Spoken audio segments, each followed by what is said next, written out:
In that series of Living Generously, the images have been on the front of the bulletin. This is the third Sunday, and today we focus on how our generosity and our giving expresses itself in the way that we care for the poor. As I've been thinking about that this past week, I've recalled a relationship that I developed with a beggar while we lived in India. The man sat outside the gate of the school campus where our family lived.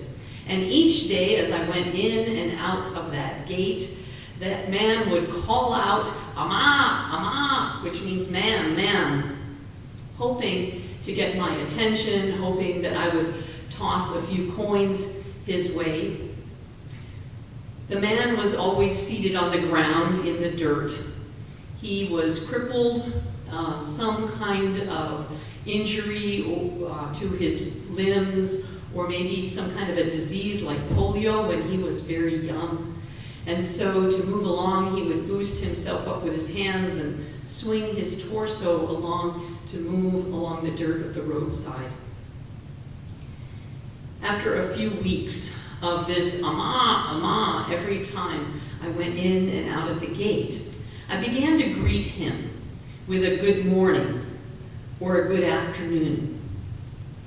And I started to wonder how I could help him in a way that wouldn't just perpetuate the indignities of his injuries and of his need, or that wouldn't just continue the humiliations of what in all likelihood his family used him to bring some income to their family. Christmas was a few weeks away, and as I was writing cards and sticking in a monetary gift for the people that we worked with, I made a card for that beggar too. And a couple days before Christmas, as I went out the gate and again he yelled out, "Amma, Amma," I went over to him and handed him the card, and I said, "Happy Christmas," which is what they say in India, not Merry Christmas. And for the first time, I saw a smile on his face. Later that day, as I was coming back in the gate, instead of calling out to me, we looked each other in the eye, and we exchanged the typical Indian nod of the head. From that day on, as I came and went through the gate, the beggar and I would exchange the greetings of good morning or good afternoon. And as the next holiday approached, the man began to remind me, Easter is coming, or Diwali is coming. And when those holidays would come, I would pick out a card, I would tuck in a little cash, and I would give it to him. I don't know if I made any lasting impression on that beggar, but I do know that changing the dynamics of our relationship made a lasting impression on me. We have so much. When I looked at the World Bank figures, if you have an annual income of $10,000 or more, you are in the top 14% of the world's wealthiest people. If you have an annual income of $34,000 or more, that puts you in the top 1% globally. That amount is significantly lower than the median household income in the United States, which means that more than half of Americans, maybe closer to 3/4 of Americans, are in that top 1% of the world's wealthiest people. We are rich. I know that poverty exists in America, but it's more hidden than in India or in some of the other third world countries. In some of our big cities like New York or Chicago or LA or maybe even Milwaukee, you still might see someone begging, panhandling on the side of the street or at a subway station. But in a small town like Delavan or Darien or Elkhorn, the people in poverty are even more hidden. are certainly rich. Not only rich in things and in resources, but we are rich in knowing Jesus, in being aware of the love of God, and the care of this community. We've been following the story in these last few weeks of a man named Frank, who has become increasingly convicted of his privilege and is beginning to sense God speaking to him about being more generous. After a courtroom dream that he had about being found guilty of loving money more than God, Frank decided to visit a soup kitchen. And when he got there, he became uncomfortable and embarrassed, and he got out his checkbook, hoping that he could just give and get out.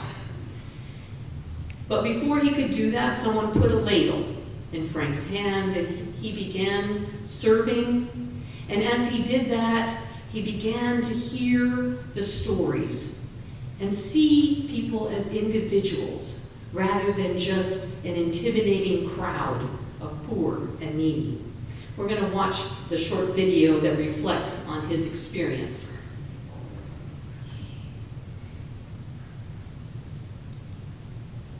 When I was homeless, I could always tell the difference between someone who just wanted to make me go away and make their guilty conscience go away, and the people who were willing to slow down, look me in the eye, and serve a simple man in the streets. The thing that hurt the most was not when people couldn't help. What hurt the most was when I became invisible, another piece of garbage you walk past on your way to work. When someone actually stopped to talk to me, to get to know me, or even to serve me, it gave me hope. It's not easy to become poor. Well, we can all get rid of our money, I suppose. We can all empty our wallets. But to become poor by emptying our pride and serving one another, no, that's a bit hard. We're afraid, we're proud. We think we're better. And helping people down there means that we have to lower ourselves. Not to stoop down, but to get down, to get low, to become like them, poor. To stand deep down in the ditch and become like the least of these. But isn't that exactly what Jesus did? In his second letter to the Corinthians, Paul says of Jesus, for your sake, he became poor, so that you through his poverty might become rich. We are not called to save the poor from a comfortable distance. We are called to become poor and serve, to go down into the trenches among the downtrodden, the downcast, the down on their luck, the down and out, and then to uphold, upraise, and uplift them as worthy of love and care. Jesus became poor to make our lives richer. Lord knows we need people with checklists, but even the people with the checklists need to pick up the label. Are you becoming poor to help someone else? Or are you trying to help them from on high? Are you getting down low to serve those in need? Remember, you are not really serving until you pick up the label.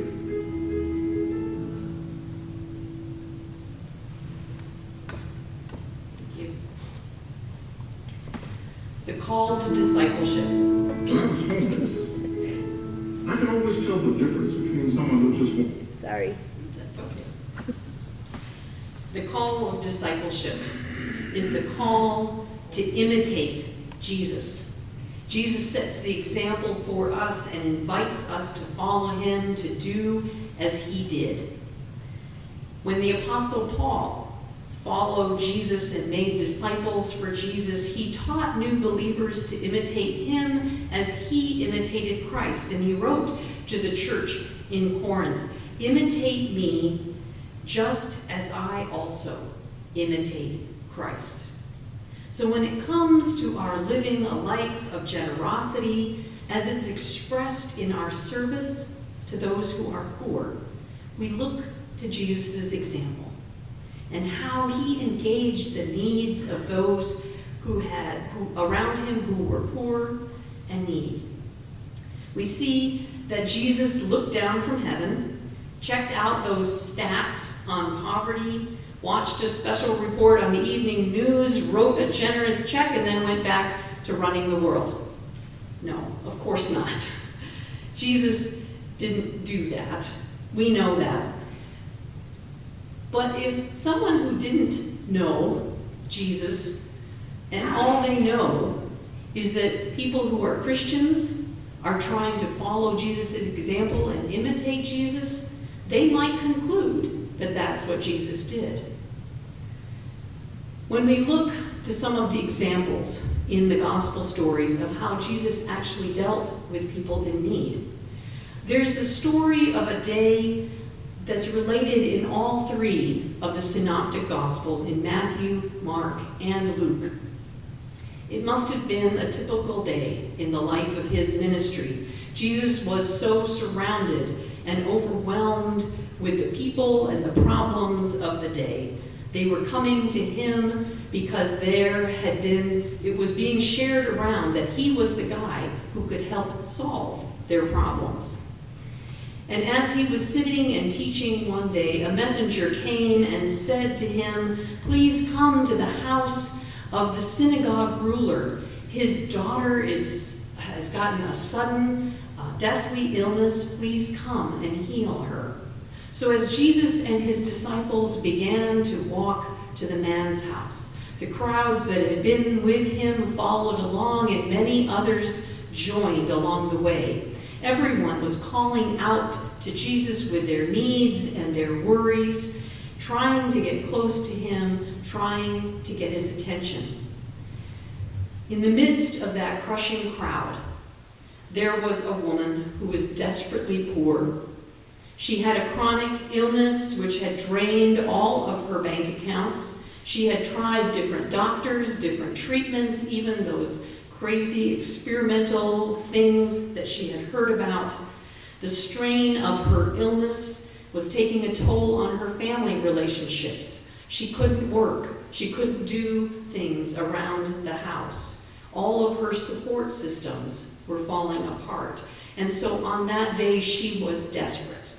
And she slithered and slunk through the crowds, shoving her way until she came close to Jesus in the hope that she could just touch his coat and get some relief. I have no doubt that Jesus had the power on that day to just wave his hand over the whole crowd of sick and suffering people and heal them all at once. I even believe that if the Son of God chose to, he could have smiled down generously from heaven and waved his hands and healed everyone in the whole world at once and erased all poverty. If he had, however, I wonder if we might have felt the way Ray felt in the video when he said when he was homeless and someone just wanted to fix it so he would go away. I wonder if God just fixed things from a distance, if we would feel like God was just trying to get us to shut up.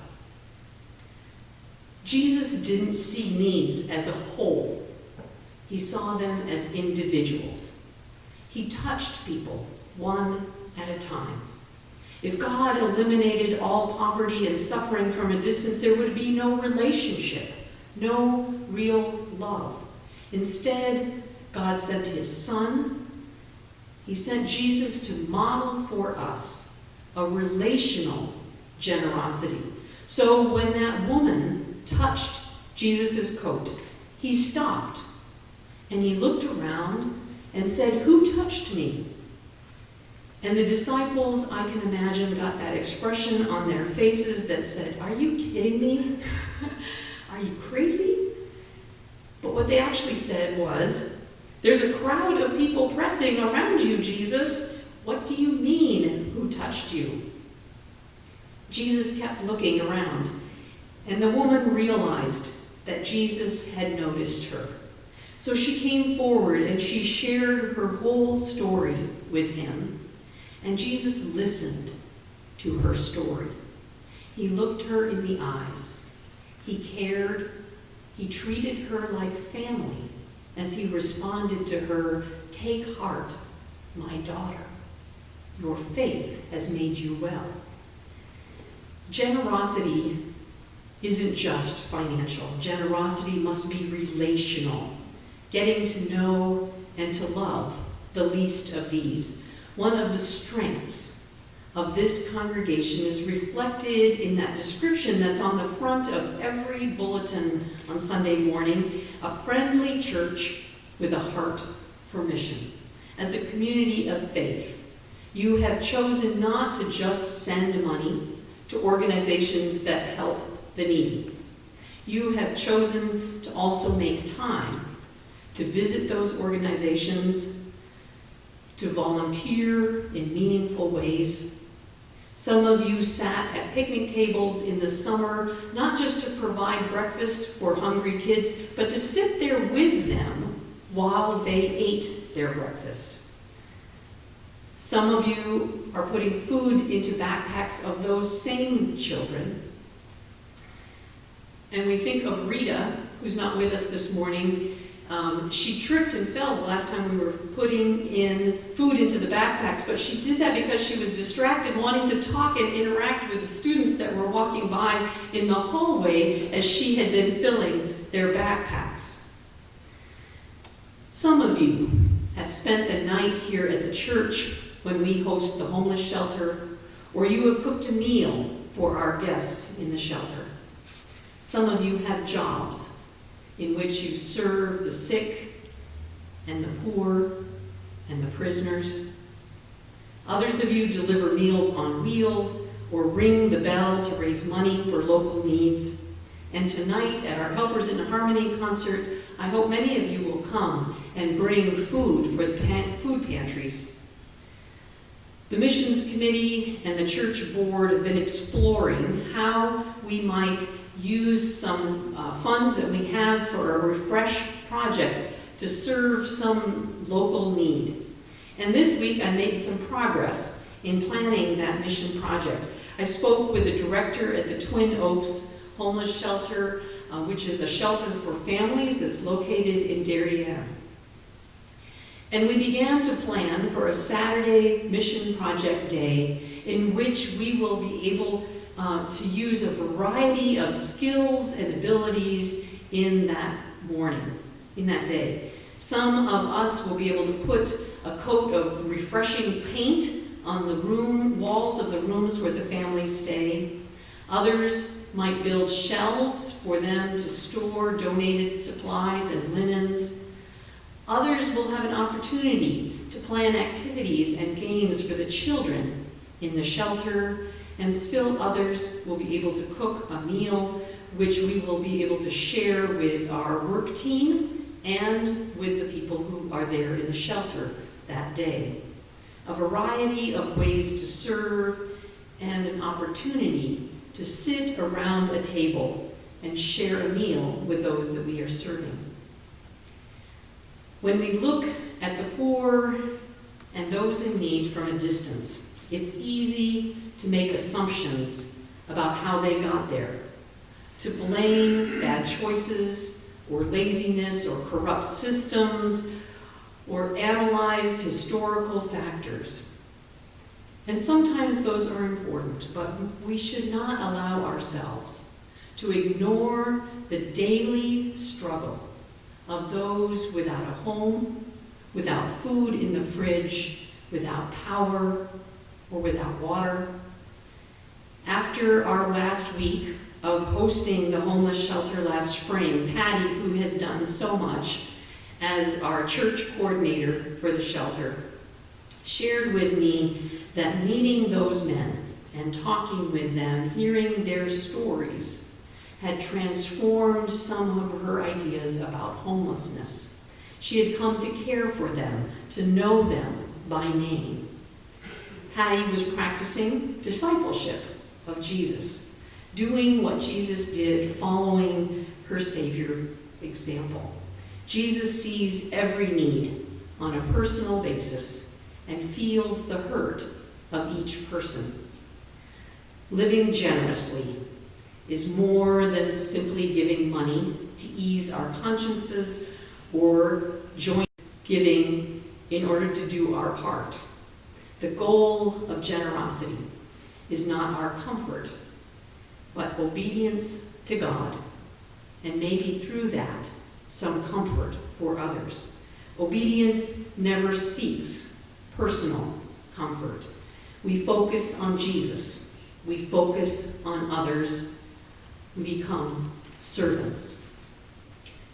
The scripture reading this morning reminds us that Jesus became poor for our sake. Jesus had every privilege of being God, walking on streets of gold, never needing to be hungry or thirsty, never having to be in pain or cold or lonely or worried. But Jesus gave all of that up. The Bible reminds us that Jesus was equal with God, but Jesus didn't take advantage of that fact. Instead, he made himself nothing. He did this by taking on the nature of a servant. He was made just like human beings. He appeared as a man. He was humble and obeyed God completely. He did this even though it led to his death. Even worse, he died on a cross. Jesus emptied himself of his privilege. He emptied himself of any pride. He became poor for the sake of humanity, to give us a way out of the mess that we had gotten into. And so we are called to do as Jesus did, to empty ourselves of our privilege, to empty ourselves of our pride, and to pick up the ladle or some other tool of service, to give our time, to give our encouragement, to give our prayers, to give our assistance. We are to urge one another on in doing good deeds so we do not become weary. We do this not for ourselves, but we do this in remembrance of him, in remembrance of Jesus.